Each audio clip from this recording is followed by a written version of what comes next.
DGTS. Dumb guys talk about smart stuff.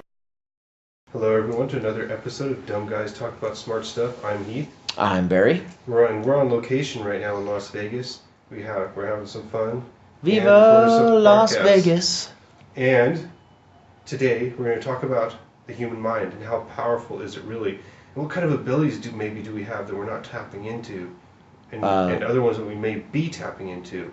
And maybe not know it, like ESP. Yes. Or certain experiences such as astral projection, out-of-body experiences, remote viewing, things like that. There's a lot of possibilities out there, potentials of the mind that we could have that we haven't recognized. We've also talked about both of our experiences in deja vu type dreams.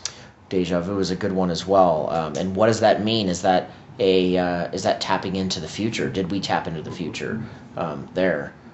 So I have some experiences I want to share, and I know you have some comments you want to make. Why don't you go ahead and get us started, Heath? Well, one question I have is, and something I'm very ignorant on, is has science gone into this at all to discover, do we really have this ability? Say, like, if we are projecting things or have ESP, does our mind even give off enough power to influence something around us?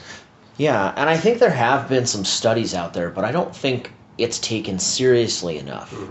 And the mind is a very complex thing. The brain is very complex. And even when it comes to a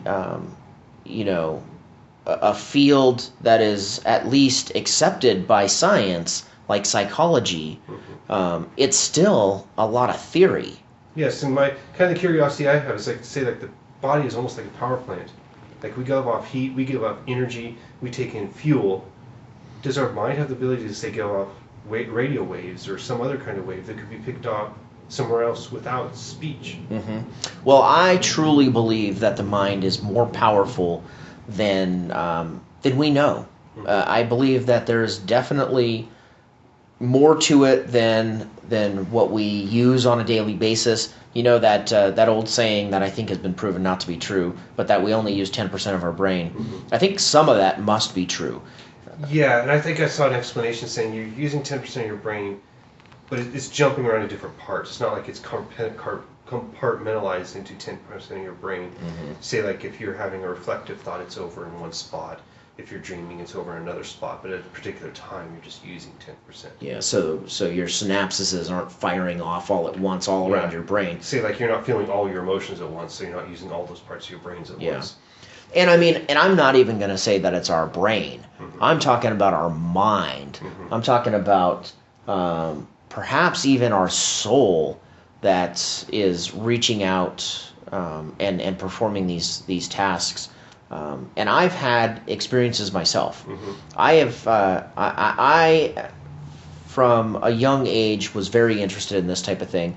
In the 8th grade, I remember going to the library and picking up a book on self-hypnosis. I was fascinated with the idea of hypnosis, of being hypnotized, and hypnotizing myself. Like I always wondered, how can your brain like shut off and be so susceptible to suggestion? I was very fascinated by this, and so I did. I got this book and I kind of read up and learned a little bit about self-hypnosis, and that led me a few years later into astral projection. And so I did a lot of research on astral projection, and a lot of the same concepts were there. It was all about relaxing your body. Really, basically meditation. Yeah, could you kind of define astral projection for me? Because I think I'm kind of ignorant on the subject. Yeah, and astral projection is basically an out-of-body experience. Okay. It's basically you leave your physical body with your astral body, and sometimes you have a physical or an astral body, and sometimes you're nothing but a consciousness floating around, which has been described by other people. Now, I've had experiences myself with astral projection, but I'm going to tell you about one experience. This is my main experience I've had, and it was kind of mind-blowing for me, especially at age 18 when I experienced it. So I was really heavily researching it, finding whatever I could find off the internet. And at that time, the internet wasn't like it is now. It's not all fancy. I was basically just reading long pages of, steps on how to do it and how to meditate and how to relax your body and stuff like that. So anyways, I was working nights as a security guard on a golf course.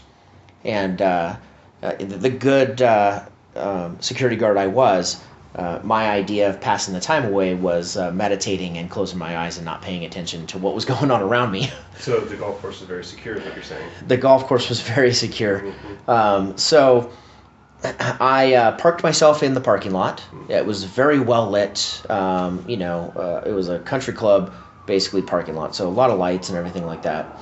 And what I did was I scooted over to the passenger seat, and I sat there and I began to meditate. Began to relax my body and my mind, and doing the steps in my head that you're supposed to do.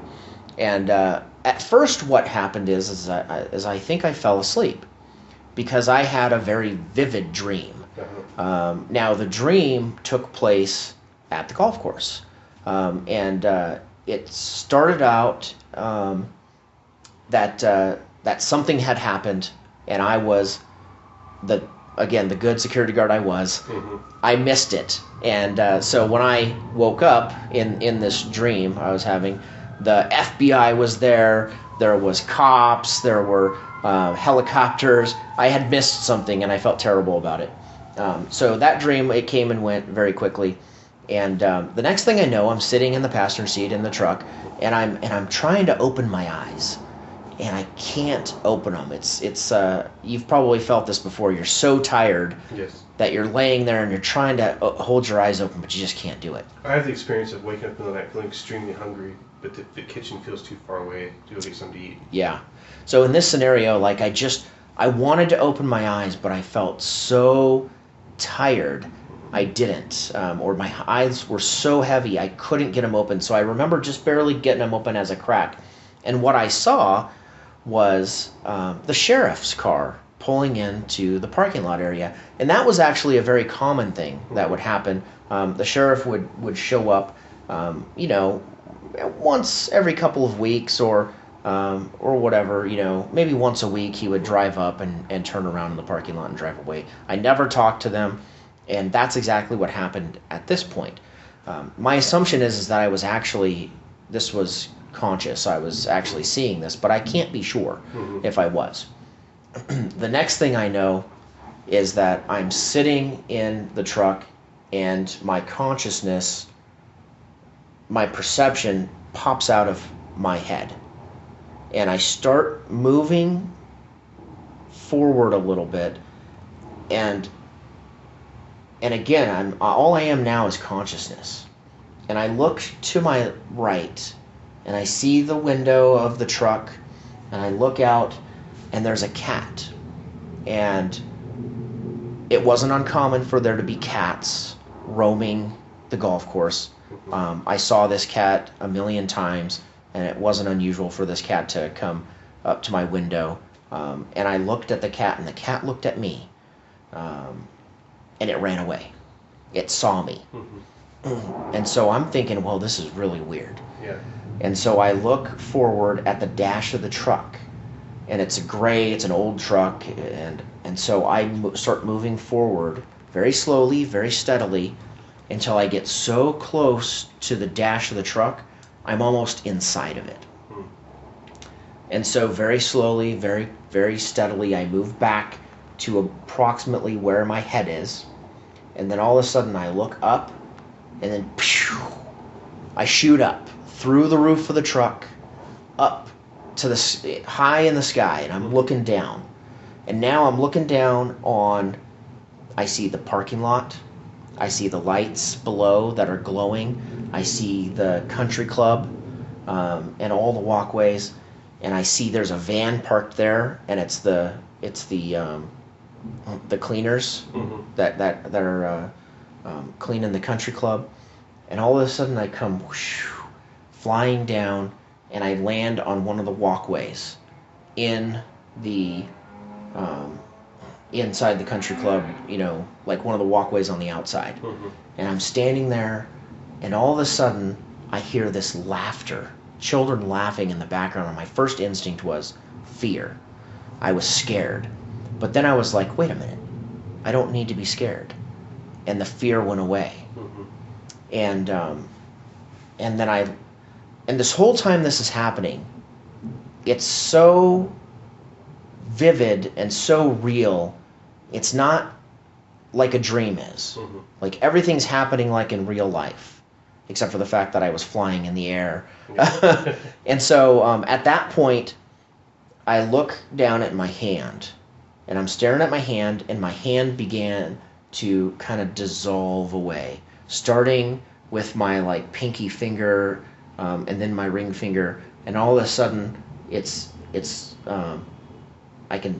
my hand is transparent, and then boom, I'm back in the truck, and I open my eyes, and I have this beating in my chest, but it's not my heart racing. It's like a thumping right in the middle of my chest and in my head. And I don't know if you've done any research on chakras, or if you know anything about chakras. I have heard that, or the energy points, right? Energy points, right. And the head and the chest are supposed to become a powerful one, right? And yeah, exactly. And they were pounding like it was almost like I had a freaking Woody Woodpecker in my chest going. And the feeling I had, you know how it is when you wake up from a dream. Yeah. When you're in the dream, it feels so real. But when you wake up, you're like, oh man, that was a weird dream. Yeah. It's obviously a dream. When I opened my eyes and was sitting in the truck, it wasn't like I just woke up from a dream. It was like I just blinked. And it was so real and so powerful that immediately I grabbed my notebook and started writing the experience I just had, because it was so real to me. Yeah. It was pretty amazing, actually. That's pretty interesting.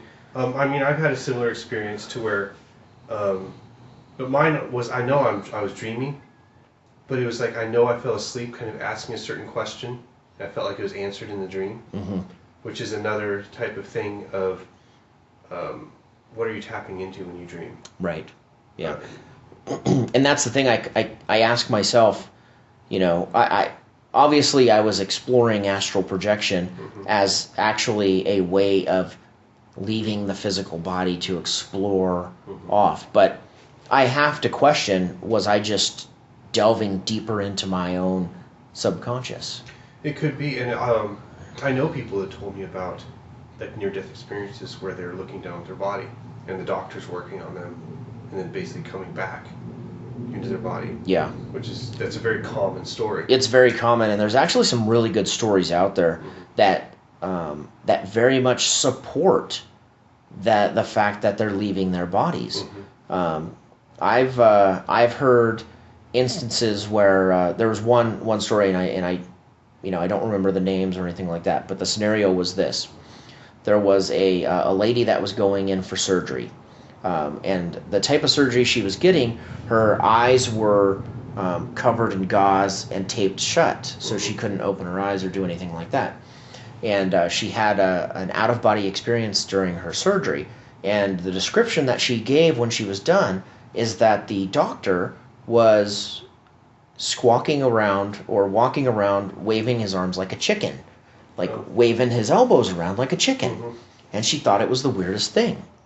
Well, after she told that story, after coming out of the surgery and everything was fine, and the doctor, it finally got back to the surgeon, and the surgeon found it very fascinating, because one thing that the surgeon does, because he doesn't want to contaminate his hands, he keeps his hands up and he points with his elbows during surgery, and that emulated what she thought was a chicken, movement. And I've heard the same things, like people hearing things that the doctor said while they were working on them, while they're out, during that out-of-body experience. And that kind of points to maybe what we're talking about here isn't necessarily the mind working, but something else about you, perhaps. And what do you think that could be? Perhaps spirit. Perhaps right. Whatever part of you there might be that is more than your body. Yeah. Well, in my readings about astral projection, you basically, when you read about it, you're reading about people who have experienced it themselves, people who have mastered it. And a lot of these people also claim that there is a psychic ability that's connected to it. Like they have, once they do it and they control it, they can send messages to people and things like that. But interestingly, they talk about when they're out of their body and they're in their astral body, they're connected by a silver cord. Like an umbilical cord, Almost like Donnie Darko. almost like Donnie Darko, and they say sometimes it comes out of their stomach or abdomen, and sometimes it's connected, right to their head, comes out of their forehead, and it always leads back to their physical body. It's the cord where they're plugged into the matrix. It's the cord, yeah. Now, one thing that might kind of point to maybe it isn't spirit, maybe it is mind, is that people have talked about influencing this with drugs, which if you can influence this with drugs, maybe it's chemical. Perhaps like DMT. Like DMT, yes. And there's supposedly that third eye gland in your brain that gives off DMT.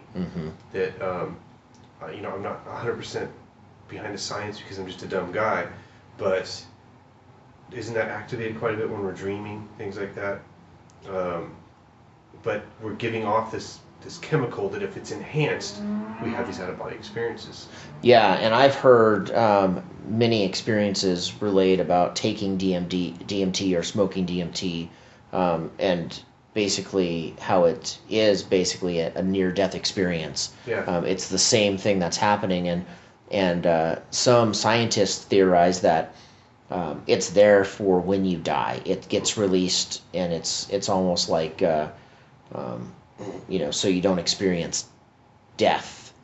You experience this drug, that masks whatever death you're experiencing. Yeah, and the experiences I've heard with that DMT, people basically saying they're talking to spirits when it's going on, which is very creepy to think you can put a chemical in your brain that gives you that experience. Yeah. Talking to spirits or talking to aliens or talking to some kind of higher beings. Yeah, and I've heard the whole thing of like voices giving them the secrets of the universe. Yeah.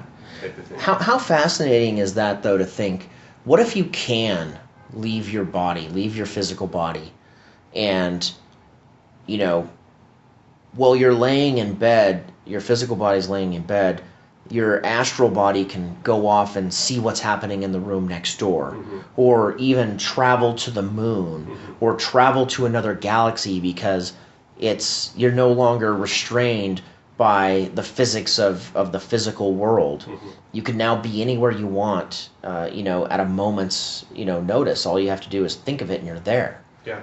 I mean, that's fascinating to me to think about that you could possibly do that. It is, and maybe the solution to traveling the universe is in our own minds. Exactly. Yes, we don't have to take our physical bodies there. We take our mental bodies there, or our astral body. Or astral body, or spirit, whatever. Yeah, or whatever you want to call it. And perhaps this is perhaps this ties down to the microscopic universe and quantum physics, and the strange things that scientists see particles doing at the quantum level, and things like quantum entanglement.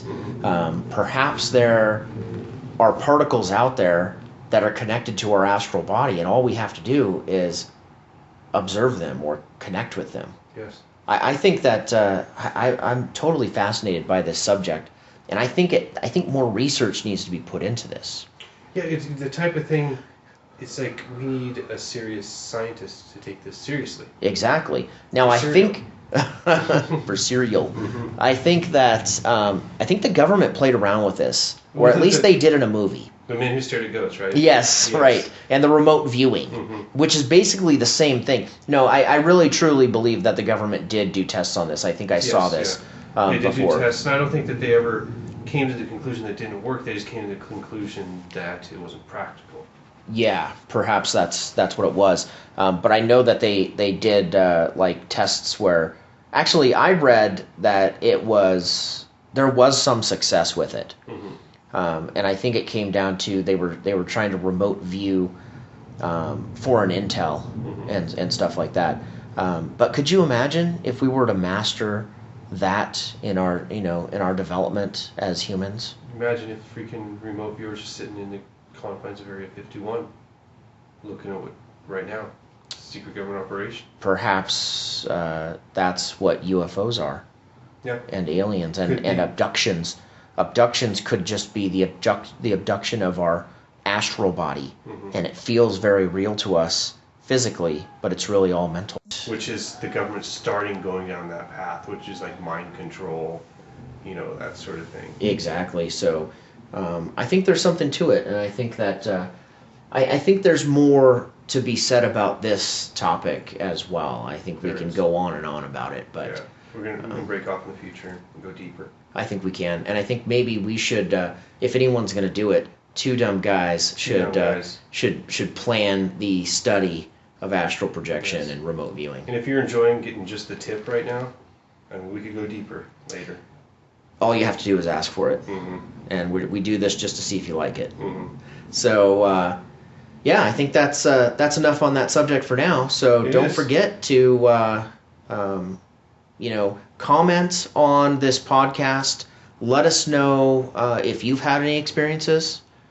We want to hear it. We do.